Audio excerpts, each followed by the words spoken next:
जल एवं भोजन। निम्नलिखित में से कौन सी बायोडीजल की फसल है? जेट्रोफा। राष्ट्रीय पाठ्यचर्या की रूपरेखा 2005 के अनुसार निम्नलिखित में से कौन सी एक पर्यावरण अध्ययन की विषय वस्तु की थीम है? तो भोजन है। नीचे दिए गए खाद्य पदार्थों के किस समुच्चय में लौह तत्व प्रचुर मात्रा में होता है? आंवला, पालक और गुड़।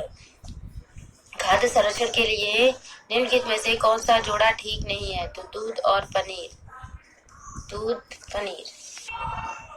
बच्चों के द्वारा सब्जी बाजार में इकट्ठी की गई निम्नलिखित सामग्री में से उन्हें पहचानिए जिनके भीतर बीज होते हैं। टमाटर, नाशपाती, चीकू, भिंडी, करेला और खीरा। रानी आम पसंद करती है, वह उन्हें जाड़ों के लिए संरक्षित करना चाहती है। निम्नलिखित में से कौन सा तरीका संरक्षण के लिए सर्वाधिक उपयुक्त है? तो अचार और आम पापड़ बनाना। निम्नलिखित समूह में उस समूह को चुनिए जिसमें खाना पकाने के तरीके दिए गए हैं: सेक कर, तल कर और भून कर। कक्षा 3 के विद्यार्थियों को भोजन का पाठ पढ़ाते समय अंजलि भोजन संबंधित आदतों में सांस्कृतिक क्षेत्रीय विविधता पर विशेष ध्यान देना चाहती है। नीचे दिए गए अधिगम अक्षरों में किसके द्वारा विद्यार्थी को वांछित जानकारी दी जा सकती है? विभिन्न क्षेत्रों संस्कृतियों के विद्यार्थियों से उनके घरों में खाए जाने वाले भोजन मंगाकर प्रदर्शित करना और सहपाठियों से सूचनाओं का आदान प्रदान करना। पसंद नापसंद के बारे में चर्चा करते समय किसी छात्र ने कहा कि मुझे और मेरी माँ दोनों को साफ खाना बहुत पसंद है। जब भी हमारे साफ खाने की इच्छा होती है हम पास के किसी होटल में जाकर लिंगू फैंग जाते हैं। यहाँ छात्रों को कहा जा सकता है कि हांगकांग के हैं ये छात्र। इनमें से भोजन बनाने का कौन सा तरीका अच्छा है? तो सब्जियों की अच्छी तरह से धोना और फिर काटना। विद्यार्थी पढ़ाते समय कुछ समय के लिए खाद्य पदार्थों को किस तरह ताजा रखा जा सकता है? राधा अपनी कक्षा में निम्नलिखित अनेक तकनीकी का परिगणना करती है। उसे एक गीले कपड़े में लपेट देती है, जैसे कि हरा धनिया है। मीरा और दिव्या छोटी लड़की हैं। मीरा समोसे, कटलेट और डबल रोटी खाना पसंद करती है, जबकि दिव्या ऐसा भोजन पसंद करती है जिसमें लौह तत्व की कमी। और मीरा और दिव्या को निम्नलिखित बीमारियों में से क्रमशः कौन सी बीमारी होगी? मोटापा और एनीमिया। पके हुए चावल रेफ्रिजरेटर में अपेक्षाकृत लंबे समय तक परिरक्षित किए जा सकते हैं क्योंकि कम तापमान पर रोगाणु निष्क्रिय हो जाते हैं। विटामिन ऐसे पदार्थ हैं जो हीनताजन्य रोगों से बचाव के लिए थोड़ी मात्रा में आवश्यक है। भारोत्तोलकों को प्रायः ज्यादा मांसपेशियां और बॉडी मास बनाने की आवश्यकता होती है। इस उद्देश्य के लिए उन्हें ऐसा आहार लेने की आवश्यकता है जो प्रोटीन से भरपूर है। किसमें से किस वर्ग में प्रोटीन की प्रचुरता है? सोयाबीन, चना, मक्का। जिनमें से रबी की फसल कौन सी है? चना। क्वसरकोर नामक रोग की कमी से होता है प्रोटीन। चावल को पॉलिश करने पर कौन सी विटामिन नष्ट हो जाती है? तो थायमीन। प्रोटीन का सर्वोत्कृष्ट स्रोत है सोयाबीन। विटामिन ए की कमी से होने वाला रोग जो है वो रतौंधी है। किस विटामिन की कमी से घाव से रक्त का बहना नहीं रुकता? तो विटामिन के की कमी से। निम्न में से कौन सी खरीफ की फसल नहीं है? तो गेहूं जो है वो खरीफ की फसल नहीं है। रक्त का थक्का बनाने में सहायक है विटामिन के। यदि एक अध्यापक आलू, चावल, ब्रेड व शक्कर के उदाहरणों को सहारा लेता है तो वह क्या पढ़ाना चाहता है? कार्बोहाइड्रेट। किस विटामिन की कमी से रक्त का थक्का नहीं जमता? के। रमन को उसके पड़ोसी ने 4 किलो आंवला उपहार में दिए। यदि मुरब्बा बनाने की योजना बनाता है तो उसे किस तकनीक को अपनाने की जरूरत है? परिरक्षण। निम्नलिखित में से कौन सी खुराक में प्रोटीन अधिक में नहीं है? शुद्ध घी। उस विटामिन का नाम क्या है जिसके आहारों में कमी से किस स्कर्वी रोग होता है? Vitamin C. हम चीजें कैसे बनाते हैं? कांसा ब्रांच दो धातुओं का मिश्रण है। ये दो धातुएं हैं तांबा और टीन। एक गांव पोचमपल्ली एक गांव है जहां यह गांव एक विशेष प्रकार के कपड़ों की बुनाई के लिए प्रसिद्ध है और यहाँ भी पोचमपल्ली ही कहते हैं। यह गांव निम्नलिखित में से किसका भाग है? तो आंध्र प्रदेश का। नीचे लोगों के कुछ क्रियाकलाप दिए गए हैं। ए बी सी दोनों। खानों का उत्खनन, बांधों का निर्माण, बांधों का निर्माण और कांसों के बारे में सही कथन चुनिए। तो सही कथन है बी और सी। कांस्य को तांबा तथा टीट से पिघलाकर तैयार किया जाता है, जबकि कांसा जो है अत्यंत मजबूत होता है और इसमें तोप एवं मूर्ति बनाई जाती है।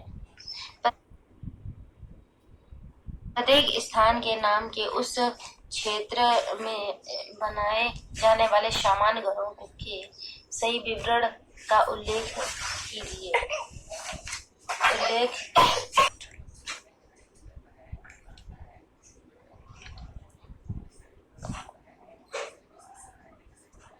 मनाली में घर कैसे होते हैं?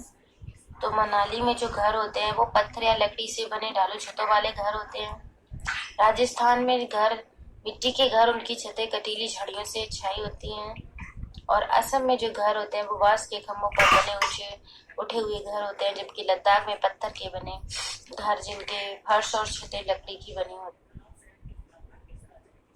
है। निम्नलिखित में से कौन सा पक्षी जो है वो कैक्टस पौधों के बीच, कांटों के बीच अपना घोंसला बनाता है? तो फाक्टा जो है वो कैक्टस के पौधों के कांटों के बीच अपना घोंसला बनाता है। निम्नलिखित में से कौन सा कीट जो है वो मधुमक्खी की भांति कॉलोनी बस्ती में एक साथ नहीं रहता? तो मकड़ी जो है वो एक साथ नहीं रहता, जबकि ततैया, चींटी, दीमक ये सभी एक समूह में रहते हैं। ग्रामीण क्षेत्र के मकानों के ढांचे वहाँ की जलवायु, मौसम की स्थिति में संबंधित होते हैं। एक गांव के मकानों के लक्षण नीचे दिए गए हैं। तो मकान जो है वो मजबूत बांस के खंभों पर बने होते हैं। अंदर से भी मकान लकड़ी से ही बने होते हैं, जबकि मकान में लगभग 3 मीटर से 3.5 मीटर ऊंचाई पर बने होते हैं। तो मकानों की छतें जो है वो ढालू होती हैं। यदि इस गांव में भारी वर्षा होती है तो ये गांव मतलब किस राज्य में होना चाहिए? तो असम ये राज्य होना चाहिए। ठीक है, घरों के नीचे दिए गए विशिष्टताओं पर विचार कीजिए। ए, डी, ए सही है। ए जो है वो निचली मंजिल में कोई खिड़की नहीं होती है। डी पत्थर, गारा और चूने से बनी मिट्टी दीवारें होती है, लकड़ी के फर्श।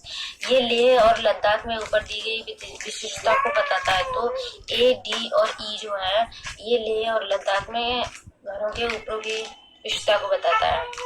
नेक्स्ट क्वेश्चन है, कौवा पेड़ की ऊंची डाल पर अपना घोंसला बनाता है। इस घोंसले को बनाने में कई प्रकार की चीजें, यहाँ तक कि लकड़ी की शाखाएं और लोहे के तार भी होते हैं। एक चालाक पक्षी भी जो अपना घोंसला नहीं बनाता और कौवे के घोंसले में अंडे दे देता। बेचारा कौवा अपने अंडे के साथ इन अंडों को भी सेता है। यह पक्षी कोयल।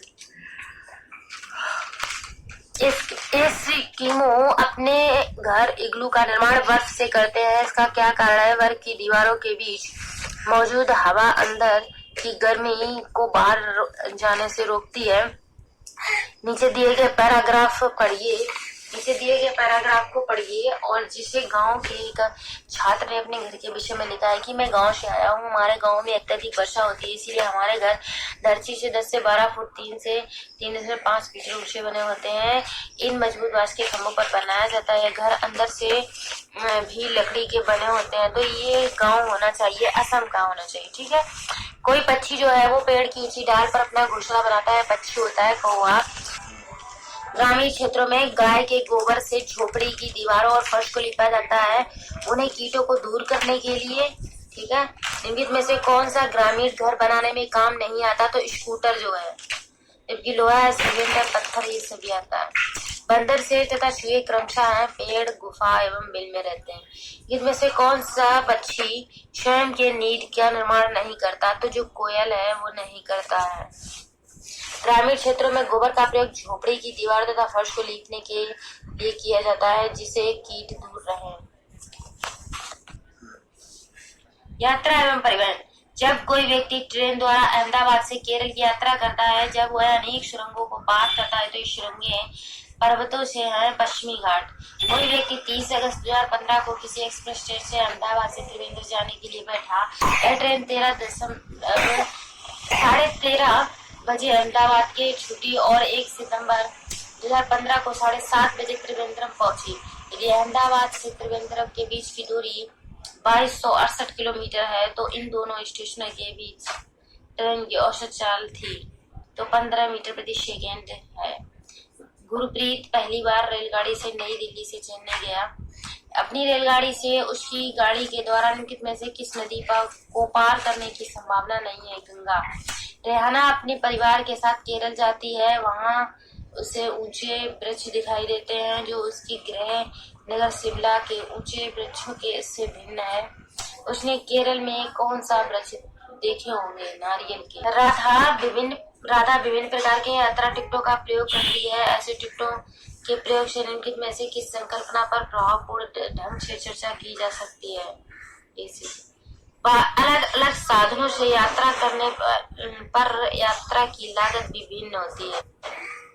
ऑप्शन नंबर सी, सार्वजनिक परिवहन से एक स्थान से दूसरे स्थान जाने के लिए हमें टिकट चाहिए। सर्वाधिक उपयुक्त विकल्प चुनिए। तो इसमें ऑप्शन नंबर ए और सी जो है वो सर्वाधिक उपयुक्त विकल्प है। कोई व्यक्ति जो है वो 2-1-15 को मडगांव से नागरकोइल जाने के लिए रेलगाड़ी से बैठा है और रेलगाड़ी 7:45 बजे मडगांव से जाने वाली अगली दिन 3-1-15 को 4:45 बजे नागरकोइल पहुंची। यदि इन दोनों स्टेशनों के बीच की दूरी 1140 किलोमीटर है तो रेलगाड़ी की औसत चाल थी लगभग 54 किलोमीटर प्रति घंटा। नई दिल्ली में रहने वाला कोई व्यक्ति पहले भोपाल मध्य प्रदेश और फिर रांची झारखंड को भ्रमण करता है। उसकी यात्रा की दिशा होगी पहले दक्षिण दिशा में और फिर पूर्व दिशा में। किस राज्य के मानचित्र के एक सिरे पर यह लिखा था कि स्केल 1 सेंटीमीटर 10 मीटर। यदि एक मानचित्र पर किन्हीं दो शहरों के बीच की दूरी 9.7 सेंटीमीटर मापी जाती है तो इन दोनों शहरों के बीच की वास्तविक दूरी है लगभग 1.06 किलोमीटर। भारत के मानचित्र में दिल्ली की स्थिति के सापेक्ष हिमाचल प्रदेश की राजधानी शिमला और मध्य प्रदेश की राजधानी भोपाल स्थित क्रमशः स्थित है। दिल्ली के उत्तर पूर्व और उत्तर दक्षिण में। कोई रेलगाड़ी गांधीधाम से 16 जुलाई 2014 को प्रातः 5:15 बजे स्टेशन छोड़कर 18 जुलाई 2014 को प्रातः 4:45 बजे नागरकोइल स्टेशन पर पहुंची। रेलगाड़ी द्वारा चली गई दूरी 2649 किलोमीटर है। इस रेलगाड़ी की औसत चाल कितने किलोमीटर प्रति घंटा है? लगभग 56। 4 भावी शिक्षकों से कक्षा 5 के विद्यार्थियों के लिए मूल विषय यात्रा पर प्रस्तुतिकरण बनाने के लिए कहा गया। प्रत्येक ने निम्नलिखित नीतियों में से किसी एक पर मुख्य रूप से केंद्रित किया है। विद्यार्थियों से यात्रा में उपयोग किए गए विभिन्न साधनों के अनुभवों का वर्णन करने के लिए कहना। किसी यात्रा ने अपनी अहमदाबाद से नागरकोइल की यात्रा के बारे में अपनी डायरी में नीचे दिए गए जानकारी नोट की है। तो इसका option number A C D सही होगा। ए मतलब अहमदाबाद से नागरकोइल की दूरी जो है वो 2348 किलोमीटर है और सी जो है वो इस दूरी को रेलगाड़ी 28 घंटे 55 मिनट में तय करती है और डी जो है इस दूरी पर रेलगाड़ी 40 घंटे 55 मिनट में तय करती है। नहीं सही है, जबकि डी ऑप्शन सही है। रेलगाड़ी की औसत चाल लगभग 80 किलोमीटर प्रति घंटा है। कौन सी जानकारी नीचे दी गई कौन सी जानकारी एक आरक्षित रेल टिकट से प्राप्त की जा सकती है? टिकट बुक करने की तारीख और समय और यात्रा दूर करने की तारीख और समय, डिब्बे का नंबर, बर्थ का नंबर और किराया, यात्रा करने वाले का नाम, आयु और लिंग और डी ट्रेन का नंबर और नाम, स्टेशन जहाँ ट्रेन पकड़नी है, अंतिम स्टेशन का नाम। इतनी चीजें दी होती हैं जब आप मतलब रेल से टिकट बुक कराना चाहते हो। तो गांधीधाम गुजरात का रहने वाला कोई व्यक्ति है, पहले भोपाल मध्य प्रदेश फिर हैदराबाद आंध्र प्रदेश जाना चाहता है तो उसके सफर की यात्रा क्या होगी? पहले पूर्व दिशा में फिर दक्षिण दिशा में।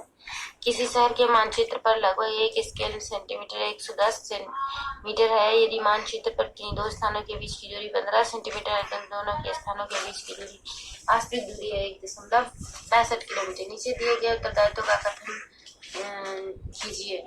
तो अन्य लोगों के सामान उठाने में मदद करना,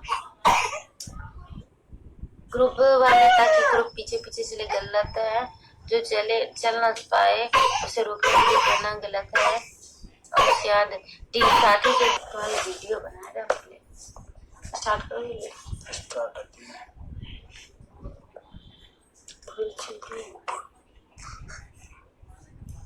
चलो, इसके बाद साथी के बीमार होने पर उसका ध्यान रखना और उसके लिए खाने पीने का इंतजाम करना।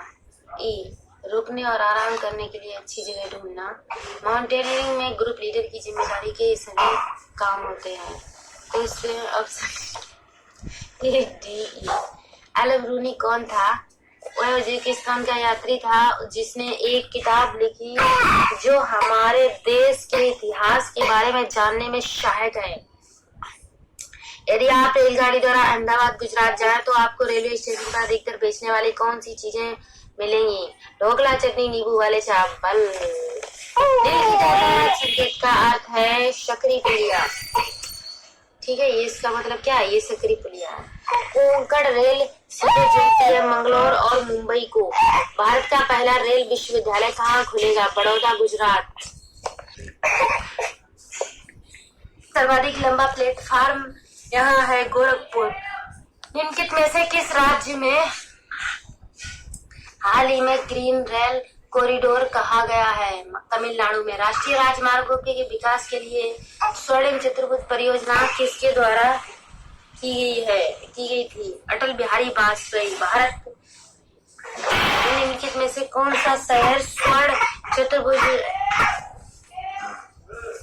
राष्ट्रीय राजमार्गों के विकास के लिए स्वर्णिम चतुर्भुज परियोजना किसके द्वारा शुरू की गई थी? अटल बिहारी वाजपेयी। भारत में निम्नलिखित में से कौन सा शहर स्वर्ण चतुर्भुज मार्ग नेटवर्क में स्थित नहीं है? चंडीगढ़। भारत का सबसे लंबा राज्य राजमार्ग कौन सा है? तो ये NH-44 है। ठीक है, भारत का सबसे लंबी रेल सुरंग कौन सी है? तो पीर पंजाल। में से भारत का सबसे व्यस्त अंतर्राष्ट्रीय बंदरगाह कौन सा है? मुंबई है। भारत का सर्वाधिक ऊंचाई पर स्थित हवाई अड्डा जो है वो लेह हवाई अड्डा है। दक्षिण गंगोत्री क्या है? अंटार्कटिका में स्थित स्वचालित स्टेशन। भारत का दैनिक मौसम मानचित्र कहाँ तैयार तथा छाया प्रिंट जाता है? पुणे में। निम्नलिखित में से किस देश में सर्वाधिक संख्या में ट्यूब वेल्स पाई जाती है? भारत में। भारत में सबसे लंबा समुद्र तट सी बीच कहाँ है? तो मरीना बीच में है। निम्नलिखित में से कौन सा एक क्षेत्र ऐसा है जहाँ पर भूकंप आने की संभावना सबसे अधिक है? तो गंगा ब्रह्मपुत्र घाटी। इनमें से कौन सा भारत के लेक डिस्ट्रिक्ट के रूप में जाना जाता है? नैनीताल। बौने रूप से वृक्षों के संवर्धन को क्या कहते हैं? बोनसाई। भारत में पश्चिमी तट के उत्तरी भाग को क्या कहते हैं? कोंकण तट। अगर मेरी वीडियो आपको अच्छी लगी तो प्लीज मेरे चैनल को लाइक और सब्सक्राइब कीजिएगा। थैंक यू दोस्तों, फिर मिलेंगे आपको नेक्स्ट वीडियो में।